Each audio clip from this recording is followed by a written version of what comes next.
Hello, everyone. Welcome to Virtual Coffee Break with Tanisha. I am your host, Tanisha Burt. And if you are new visiting my channel for the first time, welcome. We are happy to have you. And if you are returning, well, welcome back. It's good to see you. Let me know what city and state you are checking in from today. I am joined in studio with my girl, Shamika Long. Hey, Shamika, how you doing today? I am blessed and highly favored. How about you? The same right here. I'm blessed and highly favored as well, right? Too blessed to be stressed, too grateful to be hateful. I know So, that's right. yeah, exactly, right. And if you're hitting the replay, if you're watching this on the replay, go ahead and hit hashtag replay. I appreciate everyone who comes back and participates in virtual coffee break. But if you are new to my station, this channel is all about the industry of network marketing. I've been with my current network marketing company for almost 8 years. I was with a couple of other companies before, but my gift is training. I love to train. I love to talk about all things network marketing. And so on this channel, you will learn how to grow your network marketing business, the challenges that we face in network marketing as network marketing professionals, anything and everything in between. And we do like to have open dialogue. So as we're going through, please make sure that you put some comments in there. You can ask your questions in the comments. We actually go through those throughout the presentation. All right, so let me go to the notes here and let's see who's joining us. We got Denise checking in from Rochester. Oh, she said it's 25 and a light. I'm not going to say that 4-letter word. But it's doing a 4-letter word. There's some white stuff happening out in Rochester. Stay warm, Denise. Stay warm. We got Miss Chrissy checking in from Mactown, Georgia. Hey, Chrissy Paul, good to see you. Good to see you. We have Lanice. Hey, Lanice, checking in from Culpeper, Virginia. I used to live in Virginia. Actually, when I moved out of New York, I had moved to Virginia. So I absolutely love Virginia. Thank you for joining us, Lanice. We got Amazing Kay checking in from Detroit, and she's watching via YouTube. And shout out to everyone that's watching us on YouTube. If you're watching us from X, let me know if you're streaming in from X. We are also streaming on LinkedIn and Facebook. So we are all over the place. Hey, Cliff. We got Cliff checking in from Delaware. Thank you for joining. And we got Debbie checking in from Melbourne, Florida. If you are joining me, I'm going to post the link in the chat if you want to join me in studio. And we also have, who else we got here? Hey, Jean. Jean is checking in from Dallas, Fort Worth, Texas. They do it big in Texas, y'all. They do it big in Texas. All right. So let's jump into it because we have a lot to discuss today. We are talking about for the month of February, your first year in network marketing by Mark and Rene Yarnell. And right now we're on chapter 8. And chapter 8 is unloading the plug-in pistol. Unloading the plug-in pistol.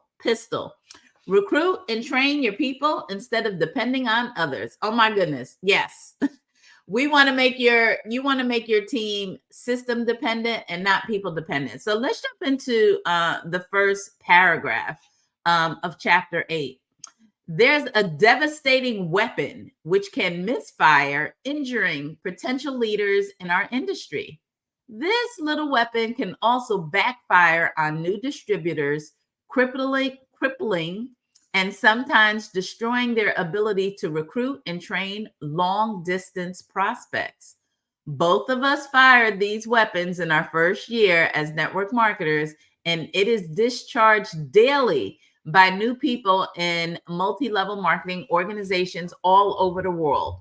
We call it the plug-in pistol. Pew, pew. That's me. That was me. That was pew. Okay, that's just me. Here's how it works. The phone rings.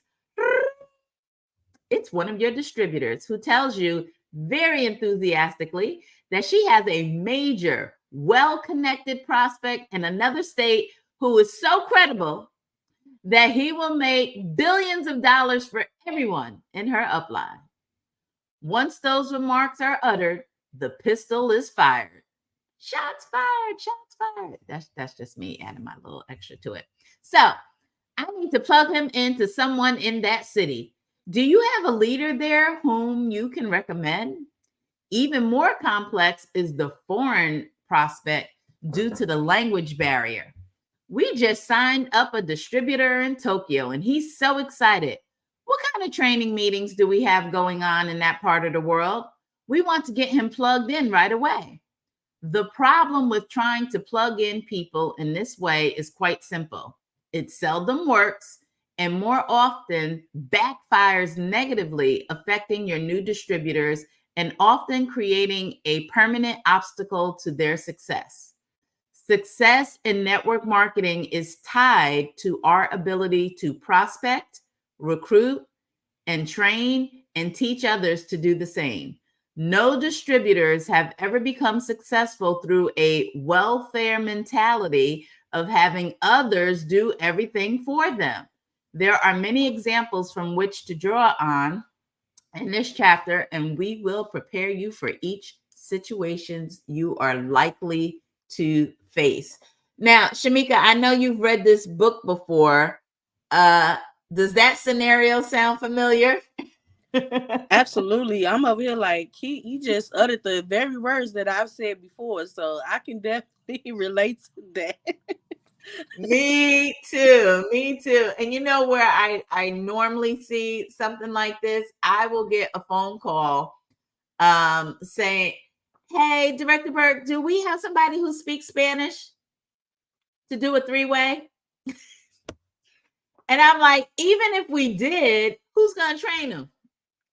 So Right. why are we trying to recruit people where there's a language barrier? If you cannot do the three-way, if you cannot train them, in your native language, then that probably is not a prospect you should be prospecting at this time, right?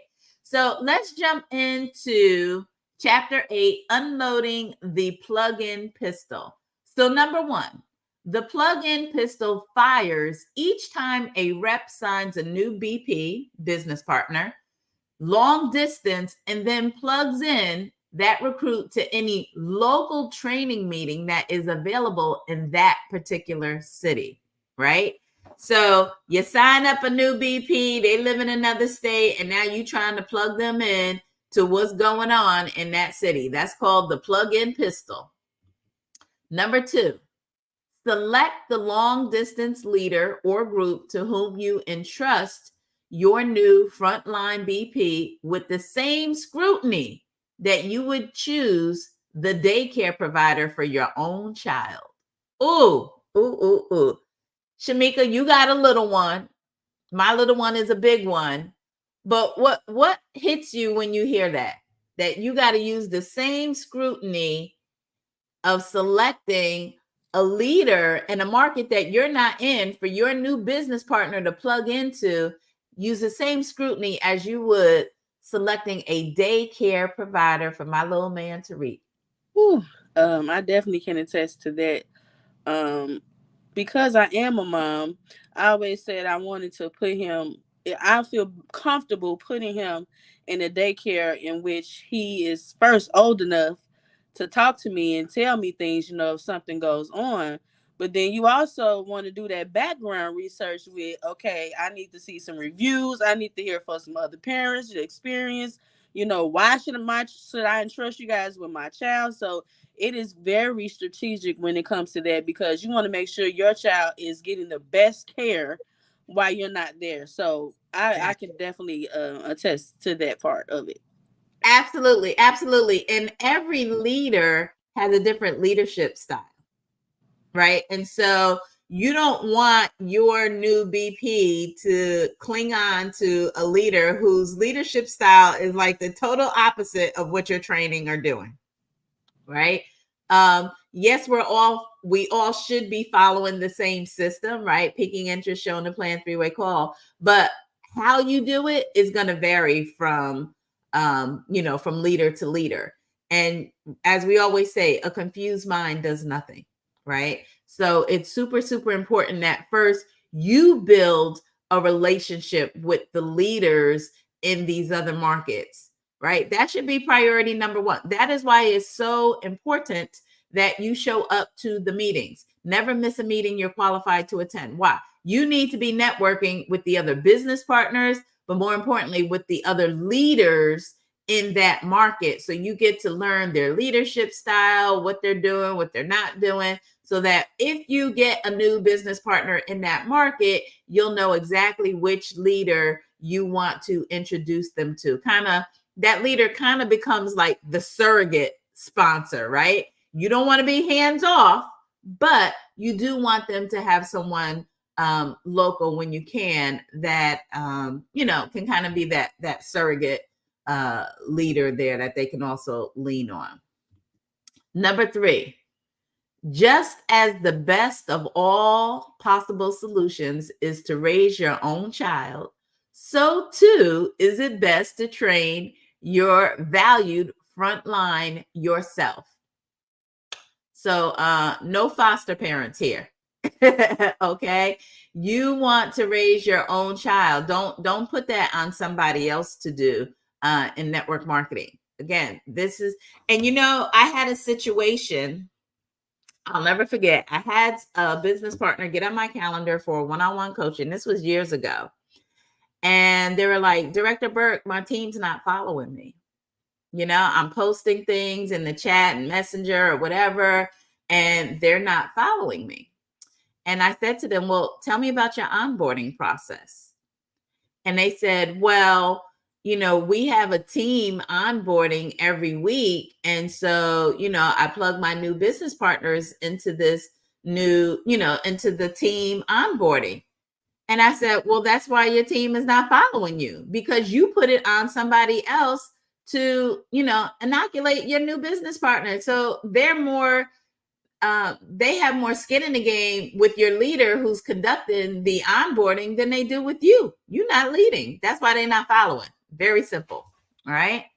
So let's move on. Number 4, plugging in your new business partner to just any citywide training, especially during their formative first year in the business, can create confusion and cause irreparable damage to their careers, which is kind of what I just said.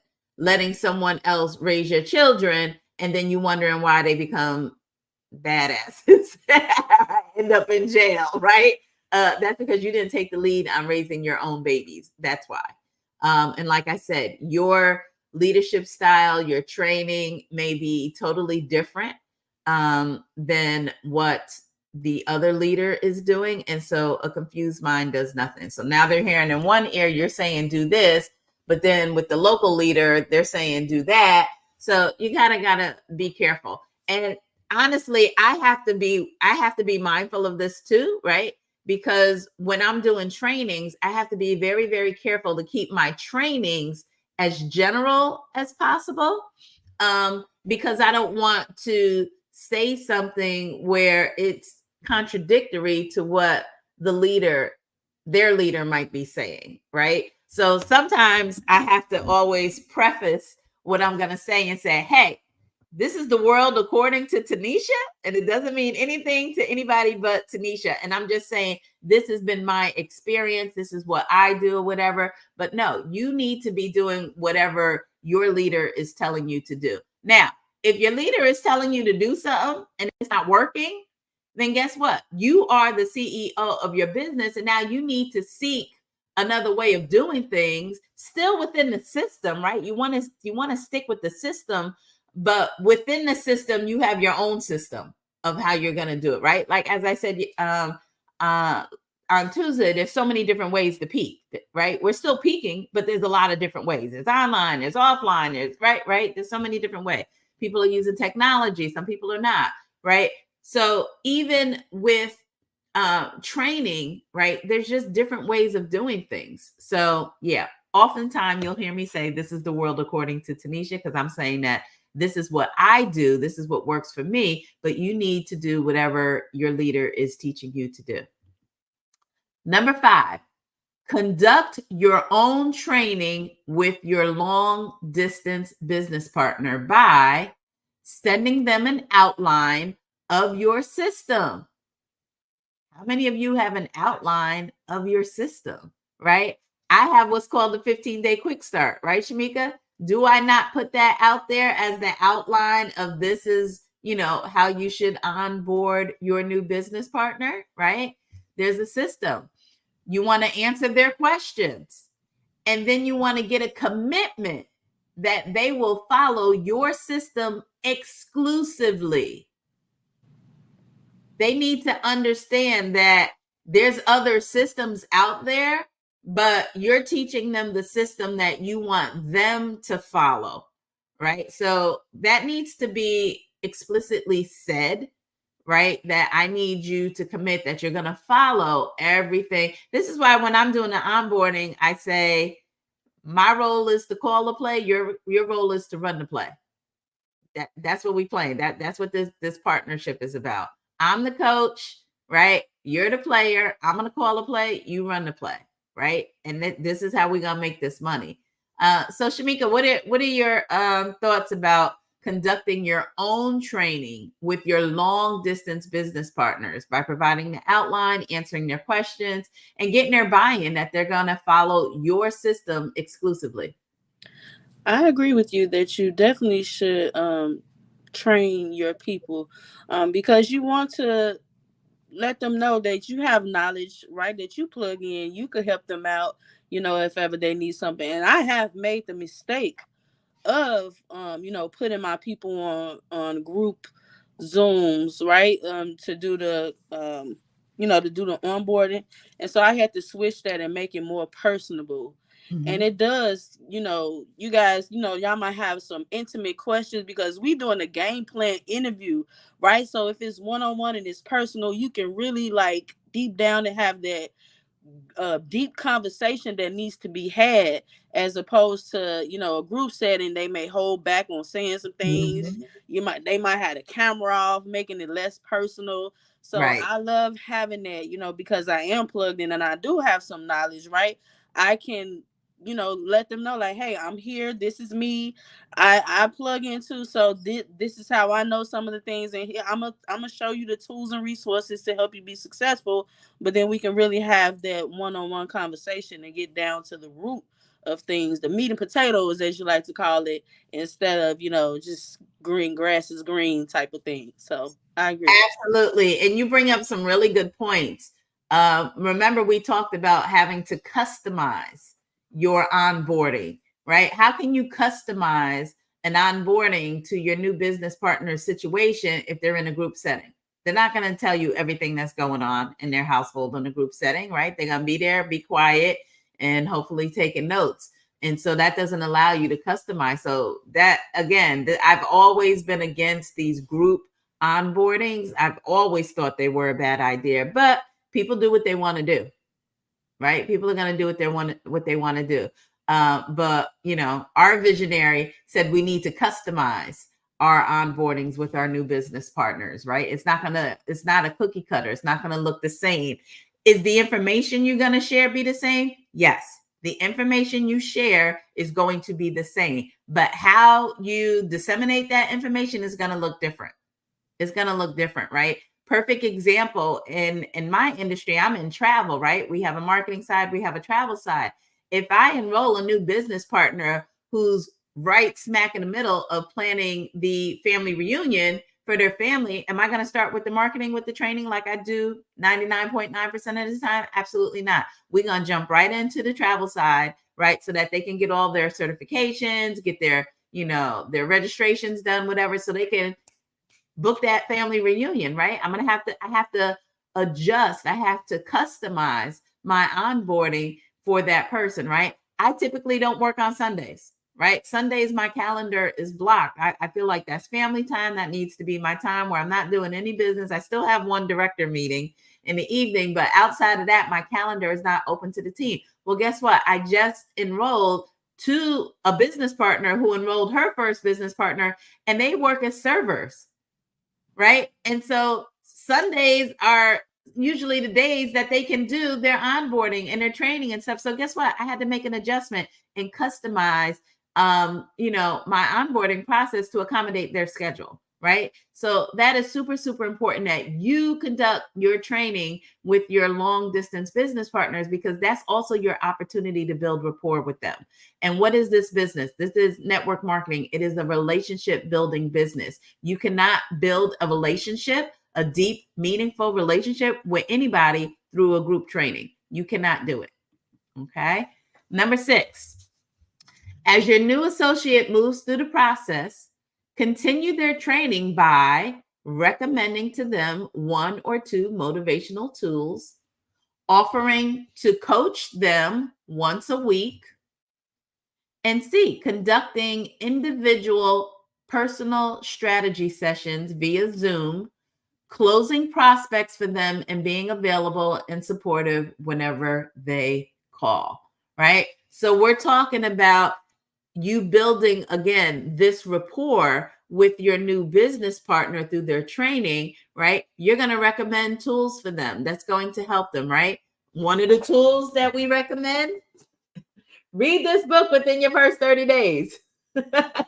Right, Shamika? This is one of the tools that we're going to refer them to, right? We're going to refer them to read GoPro, right? If your company has some type of daily, training or meeting, you're going to invite them to get on there, because that's a tool. If your company has weekly training, you're going to invite them on there. That's a tool as well, right? We always tell people to get a weekly planner, right? That's another tool. We tell them to get 2 notebooks, one for the marketing side and one for the travel side, right? So there's certain tools that you're going to recommend to them as they go through the process. Offer to coach them once a week, especially during their first 30 days. During the first 30 days in the business, you absolutely want to have a conversation at a minimum once a week with your brand new business partner. And then moving on to that, having a strategy session with them via Zoom, right? I updated this because it said by phone call. Again, this book was written in 1998. We're not doing phone calls anymore. We're Zooming. Why? Because that's going to allow us to build a deeper relationship with our new business partner, right? And it forces them to pay attention, and you know that they're paying attention because it's via Zoom, right? But you want to have a strategy session, and you may need to leverage, if you're brand new in the business and you just signed on a new business partner, the strategy session should be with your upline, right? Not just you. Can't be the blind leading the blind. It has to be someone who's documented and has achieved a certain level of success in the business to be even qualified to have a strategy session with a new business partner, right? And then, of course, closing prospects for them and being available and supportive whenever they call, right? Yes, we tell people you're in business for yourself, but not by yourself, right? So it's very, very important, as your new business partner is learning the ropes, that you are right there with them, right? Letting them know that you're there to help them and guide them. Number 7, when coaching downline, suggest what you want them to do right rather than reminding them of what they're doing wrong. Shamika, what are your thoughts on that one? Suggest what you want them to do right. Say, you know what? You might want to try blah, blah, blah, blah, blah, right? You'll often hear me say that. And then what do I say behind that? To have better outcomes, right? Because I don't want them, they may have learned what they're doing from another leader. So I don't want to come out and bash another leader like, oh, you're doing that wrong. I don't know why they told you to do it that way. No, I don't do that. I used to, but I've been delivered. I'm growing, right? What I do now is offer a suggestion of another way of doing things so that they can have a better or a different outcome. What are your thoughts on that, Shamika? Absolutely. And then you want to be careful how you saying things, because we want to speak about the positive. We want them to think about the positive. So you don't want to dwell on what they're doing wrong. And I add something to that, complimenting them. If they had a three-way call, listen, that's amazing. You got a person on the phone, but listen, you could have did this, a different way. Right? What do Mm-hmm. you think about that? instead of saying, well, you got this person on, you did this and you did that and you should have did. It's a whole nother conversation where you focus more on the positive of it as opposed to dwelling on what they did wrong. So I totally agree with that. Now I've been on both sides of the fence when it comes to that. So it's definitely a learning I point. think we both have. Yeah, we definitely both have. If you've been in the business long enough, you'll make the mistake too of constantly pointing out what somebody's doing wrong instead of offering suggestions of how they can do it better to have better outcomes. Use the word better outcomes. That has worked for me. I always say that now. Here's a different way you can do it to have better outcomes or a different outcome, right? Number 8, the first time your family and friends are introduced to network marketing, they should see the presentation in a private setting, not a public setting, because you might have some people who just go off, right? Uh, so you never know what your family and friends are going to say. So you definitely don't want to get embarrassed, right? So have it in a private setting where they could, answer all their questions and stuff and not show they behind and be embarrassing. That's what I'm going to say that. Devorah says the positive encourages synergy and trust. Absolutely. Definitely that trust factor is big. It's definitely a big one. All right. Number 9. When recruiting long distance, stay personally involved with your new prospect. Do a mini presentation via Zoom. Send them multimedia info and follow up via phone or Zoom and leverage your upline, right? So if you are prospecting someone who does not live in the same state or the same country, it is so important that you stay connected with them. If not, you're going to lose them to someone else who's local, right? And you don't want to do that. So you have to, it's basically you need to build a strong rapport with them, and you need to show them that you are very educated and you can support them in providing them with the facts that they need to make an informed decision about your business. Number 10, if not able to close a long distance prospect, invite them to a local meeting in their area for the business presentation part only, right? If your meeting has a training and a business presentation in that same on that same date, you just want to make sure that you're inviting your prospect to attend the business presentation and not the training, right?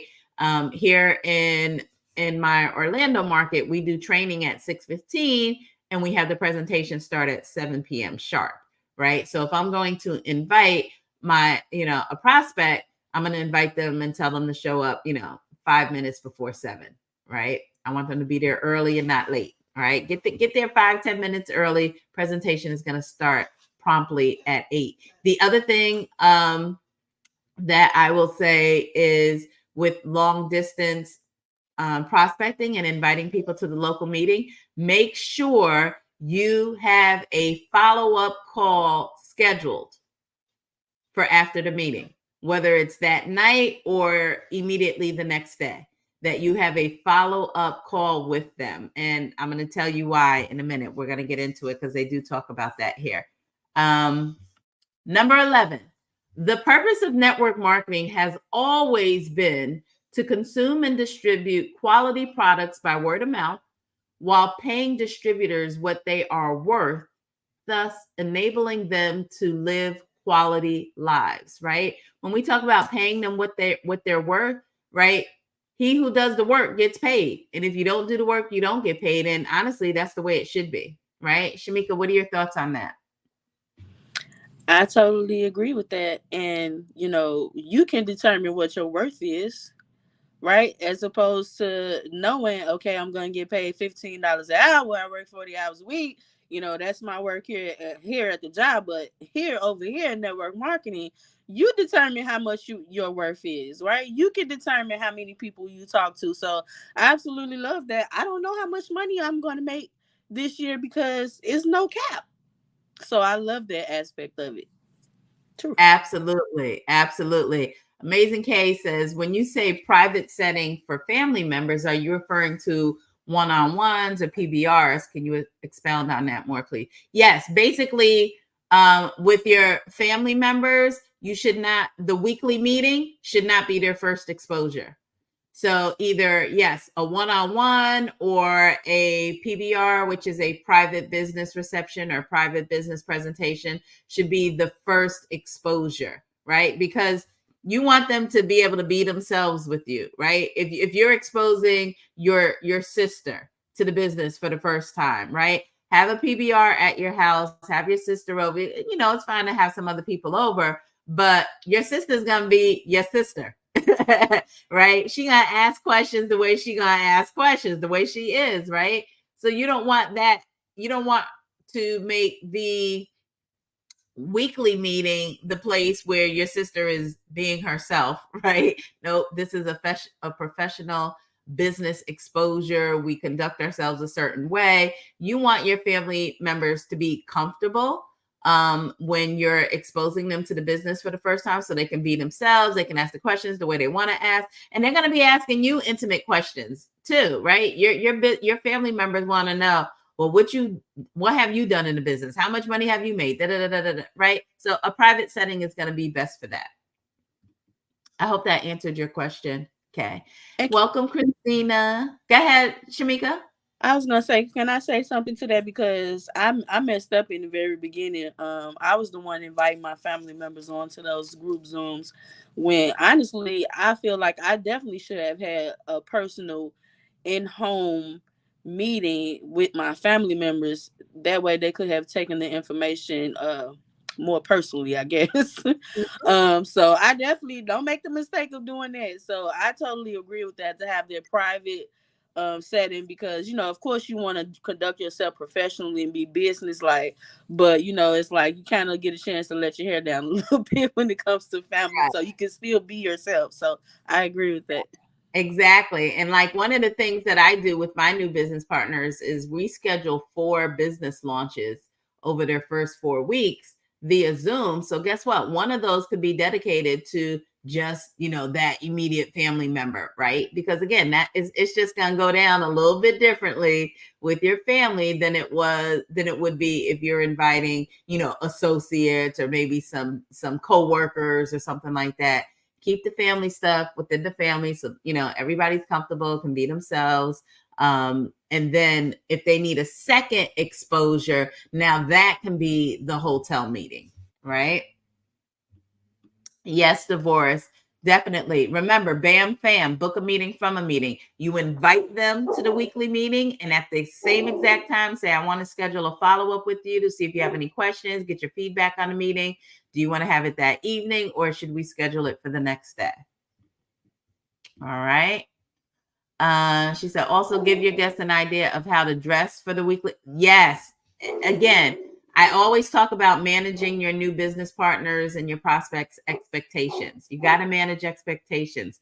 Let them know what the dress code is and what it is not, right? You might say business casual and they don't know what that means. So when I explain business casual, I say no sneakers, no jeans, no athletic wear, no baseball caps, right? Put some slacks on and a button down shirt. If you're a gentleman, no, you don't need to wear a tie and a jacket, but you should wear a collared shirt and some slacks. And, ladies, a dress slacks. But, nothing too short, nothing revealing. This is professional. It's a business meeting, and there's going to be people there and, suited and booted, and I don't want you to feel uncomfortable, right? Also tell them to bring a notebook, right? So that they can take some notes as well. Chrissy said, yes, I made that mistake also. PBR is the best way to go. Yep. So, all right. So let's get into, we're on number 11. No, we did number 11.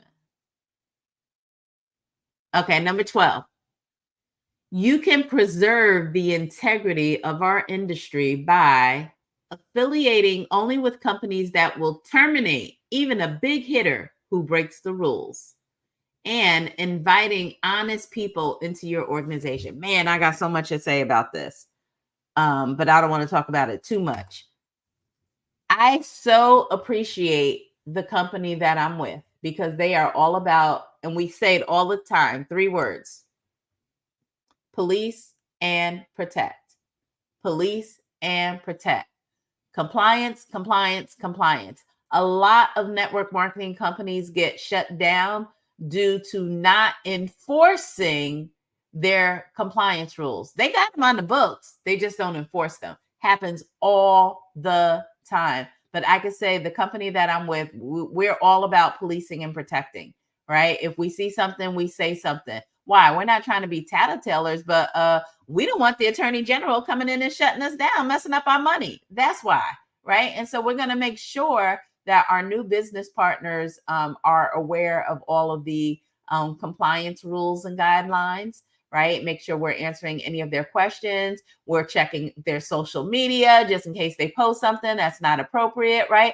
I've been guilty of inadvertently posting stuff that was out of compliance and had compliance reach out to me and say, hey, you did this, da, da, da. And I'm like, oh my gosh, oh, okay, I'm fixing it right now, right? I didn't do it intentionally. I'm not going to intentionally mess up my money or anybody else's money, right? So, sometimes we're just, we're not thinking. We have a senior moment, right? But no, we always want to police and protect. I'm always appreciative whenever compliance will reach out to me and point something out to me, because I might have just been thinking about something a different way, and sometimes I just know better and just didn't realize that I did something or neglected to do something, right? Like posting about income without attaching the income disclosure statement. That's a big one, right? Got to attach the income disclosure statement anytime you talk about money that you've made, right? Because one size doesn't fit all. And then inviting honest people into your organization. I can count, there's been at least over the last 7.5 years, 4 people who joined my organization. Some were direct to me, some were not. Met on social media, and they were not honest people. And they did illegal things. And it's so sad because it makes not just the industry of network marketing look bad, but it makes your company look bad, because the people who now are victims of this, the dishonesty that person was doing, now they're looking at the company as, oh, it's a bad company. I joined X company and I got, my money taken away from me, or whatever, services wasn't provided, or I paid and this, that, and the other. I've had that happen, and it's really disheartening. And so we need everyone, network marketing is a profession. It is a legitimate profession. We are 1099 independent contractors, right? This is not a pyramid scheme. This is not, a scam or anything like that. We are independent contractors. We get 1099s. And we want to bring back the respect for the industry. And we all play a part of that as being in the industry of network marketer. If you are a network marketer, make sure that the company you're with will terminate a big hitter. That is not profit over people, but it's people over profit. And we don't care how many people you bringing in or dropping them in the system. If you're doing it the wrong way, you should be terminated. You should be getting a letter from corporate legal saying you're violating the policy and you gotta go, right? Don't let one person mess it up for the entire company. And then again, inviting honest people into the organization. I've had people join my organization and they were signing up people who didn't know they were being signed up because they had access to their information just to move the numbers. I don't want people like that in my organization, right? That is horrible. That's basically identity theft, right? I didn't know that this person was going to do that. And that's why you got to be real careful, especially because most of us are using social media, right, to build our businesses. And we don't know these people. again, this is why it's so important that you do the training with this new person so you can get to know who they are. And who knows, maybe during that building rapport, maybe during that onboarding process, that training process, the red flags will pop up and you might be like, oh, this person, they a little shady. Wait a minute, right? And, kind of make you more aware of that. Shamika, anything you want to add to that? No, I think you hit everything else. I'm super blessed to be a part of this company too, because they don't care if you're not doing right, you gotta go. So Gotta go. yeah. Absolutely. Absolutely. And the other one was, again, preserve the integrity by training your new BP to respect the structural integrity of our industry. What do we mean by respecting the structural integrity of the industry? Well, some unscrupulous marketers attempt to destroy the structural integrity of our industry by unethically poaching unaccompanied guests by saying to be successful, they need local support, which is totally not true and a myth. What do I mean by all that? You have you have a prospect who lives in a different state. You invite them to attend the meeting in that state that you do not live in. They go to the meeting, and another business partner is now trying to steal your prospect and say, you should sign with me, because in order to be successful in this industry, you need to have local support. And I'm right here.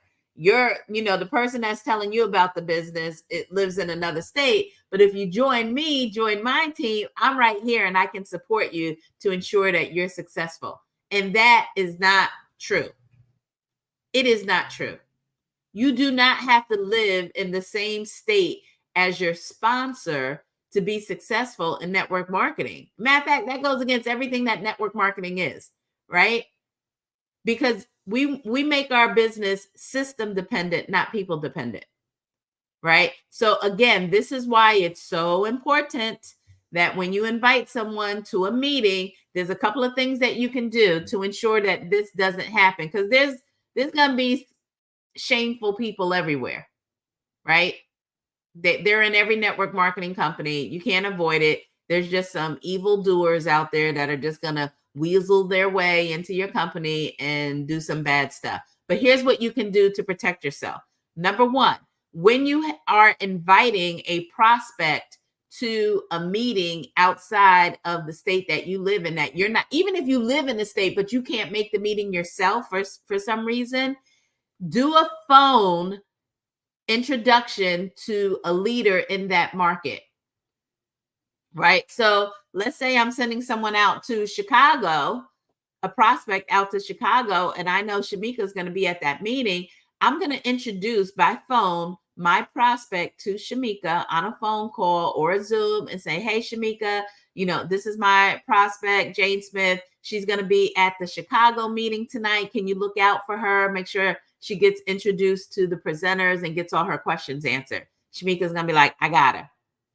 And guess what? Shamika's going to be at the front door checking the guest list to see if my prospect showed up, right? They're going to exchange contact information so that when my prospect arrives, they can text Shamika and say, hey, I'm here in the lobby. And then lastly, I'm going to schedule that follow-up call with my prospect for either that evening or the next day. So that if anybody approaches them, she's like, oh, no. I already have my a call with Tanisha tomorrow about whether or not I'm going to join. And yeah, right. So that they know. Very simple. Do those two things and you can ensure that your prospect doesn't get poached by some evil person who is unethical and in the business for themselves. Yep, Boss Lady said true. Most of us on here are signed up with someone in another state. It's true. I have business partners in all 50 states, literally, right? And some of those states I have not been to. Okay. The myth of local support implies that distributors are limited to recruiting in their own city with no potential for global expansion, which is the total contrary to the nature of network marketing. It really is, right? No, your leader doesn't need to be in the same state as you. Absolutely not, right? This is why I have business partners in Jamaica. This is why I have business partners in the Virgin Islands, right? I don't need to live there in order to have a global business. We do business in over 20 countries. And guess what? My goal is to have business partners in over 20 countries, right? So the very nature of network marketing is the fact that you don't have to have, only recruit in your city.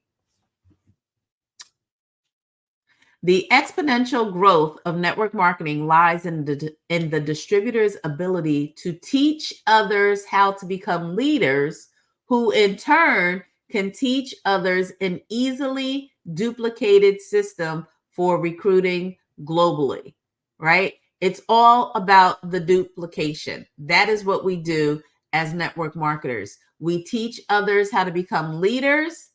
And then guess what they do? They teach others how to become leaders in a system that's duplicatable.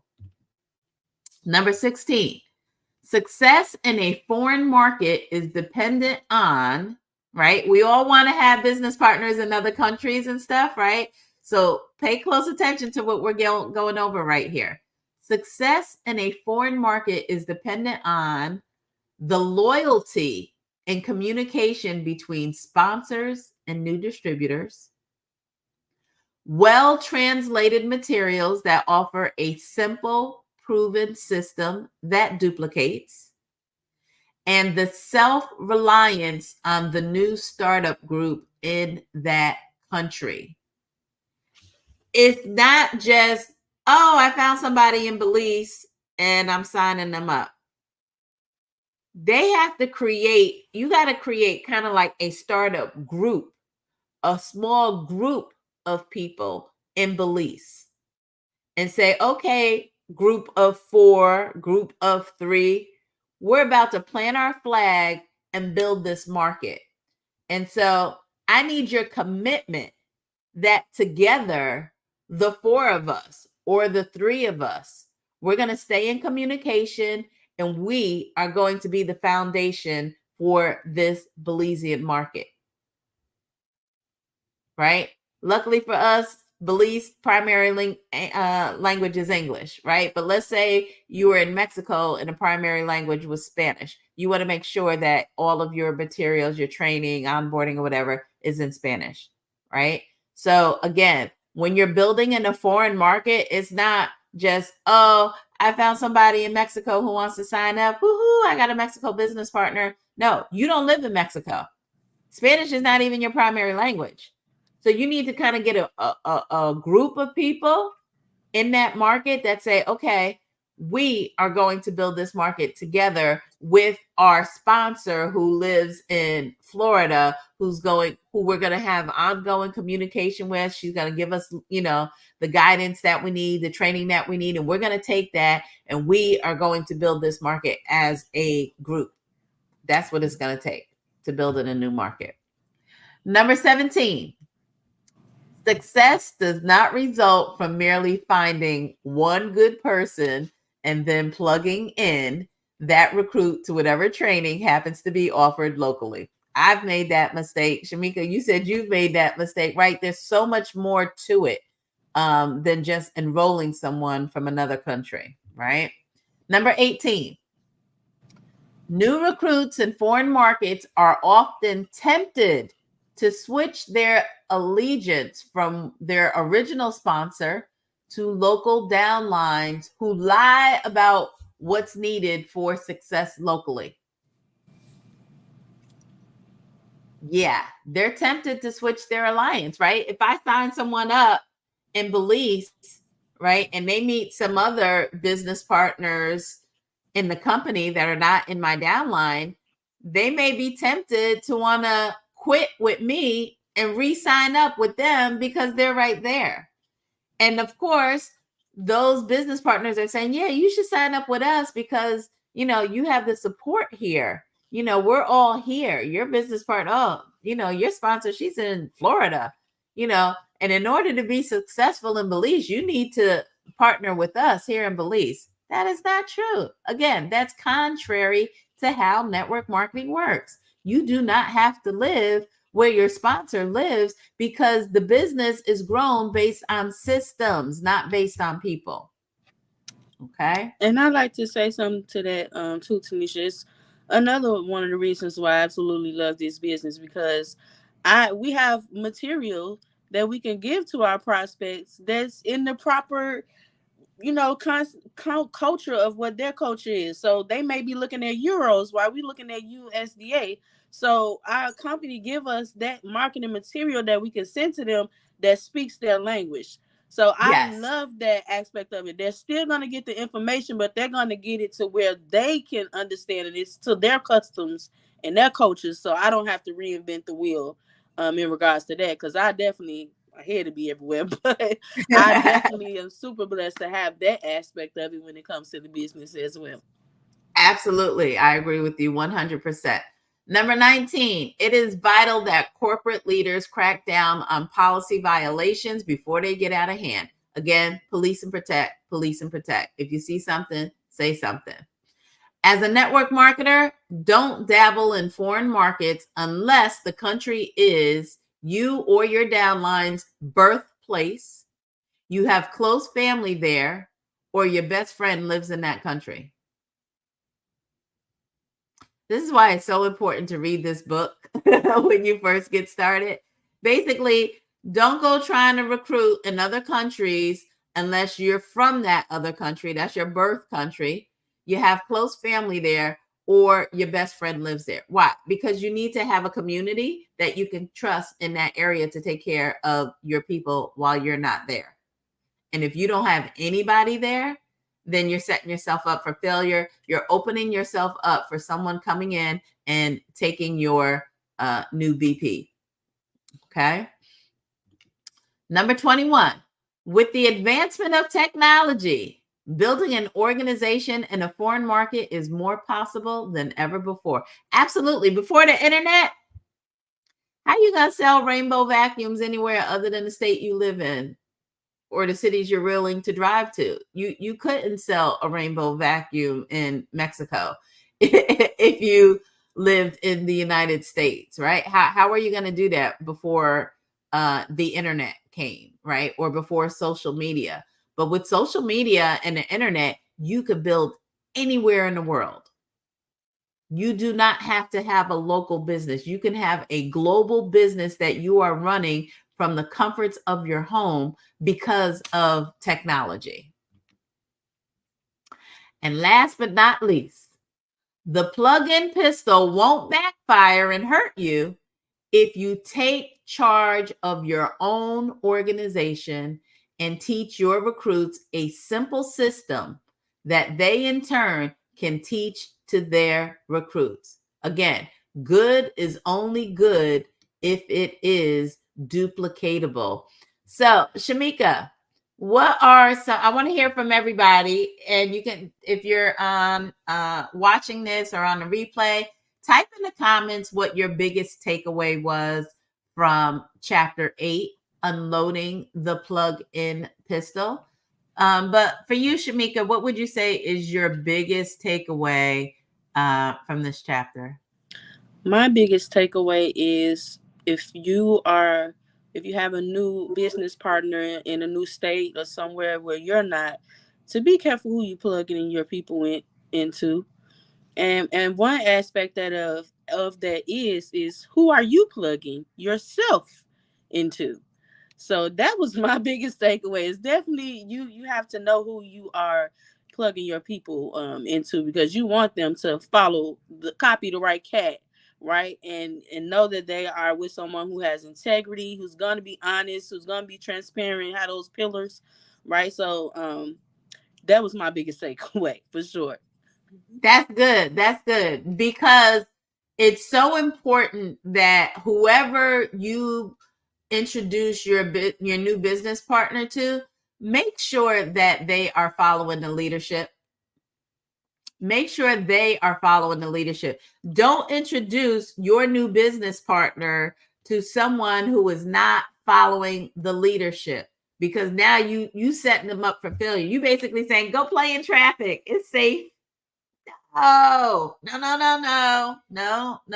These are your babies. Look at them as your children. You're not treating them like children, but you want to provide that same safe place and protection that you would provide your children, right? So you want to make sure that, again, like Shamika said, who are you plugging into? If you're not plugged in, then you have no idea who's safe or not safe to plug your new business partner into. So guess what? You need to go to some meetings in some other states that you decide to build in. And with that being said, let me also say this. We got 5 minutes. Let me say this. Pick 3 markets that you want to build in. 3. Pick 3 markets outside of it doesn't have to be outside of your city. Maybe your state is one of the markets you want to build in, depending on where you live. I don't know. If you don't live in a state that has like a major sporting team or a lot of tourism or something, maybe your state is not the state you want to build in. But you want to pick 3 states or 3 markets, I'll say, that you want to build in, and make sure you yourself go to those markets so that you can meet the leadership in those markets, so that you can build relationships with your cross-line business partners in those markets. Attend the weekly meeting in those markets so that you know if they're good or not.